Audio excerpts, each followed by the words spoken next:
Hey everyone! In today's video tutorial, we're going to discuss what a swim lane is and how to add a swim lane on Jira. By the end of this video, you'll not only understand the importance of swim lanes, but also be fully equipped to add and modify them in your Jira boards. Now, let's dive right into it.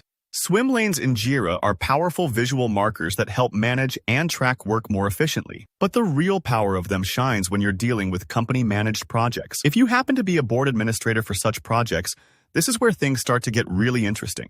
First, you'll want to navigate to your board. Look for the three dots menu at the top right corner of your board. It's kind of like an ellipsis, or a small horizontal traffic light, right there in the corner. Now, once you see that, give it a click. The next step is to select Board Settings from the drop-down menu.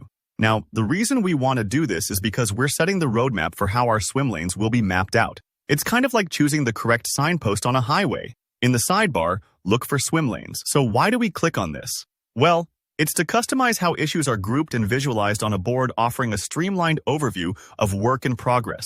Alright, so once you find that, click on it.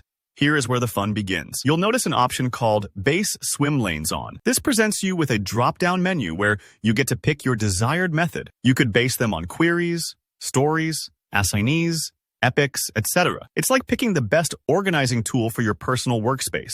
Now, let's further personalize this. If you select queries, you're allowed to define custom swim lanes using Jira query language, JQL for short. Imagine you're a detective creating your own code to solve the case.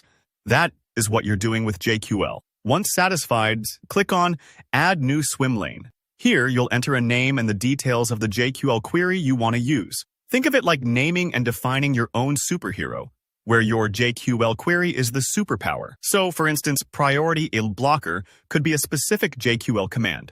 Afterward, an important detail to remember is that any Jira issues not matching any of the defined queries will automatically appear in the default everything else swim lane. It kind of acts as a catch-all safety net. Lastly, you can reorder these query-based swim lanes just as easily as organizing your music playlist. Simply drag and drop them by using the grid icon. This part may take a few moments, so don't worry if you don't get it in your first try. And there you have it. Mastering swim lanes not only makes you more efficient in Jira, but it also makes visual tracking much easier. If you enjoyed this instructional video and learned something new today, be sure to hit that like button. If you have any questions, feel free to drop a comment below. Don't forget to subscribe so you don't miss out on our upcoming tutorials, designed to make you a pro in all things Jira. Until next time, goodbye and happy project managing.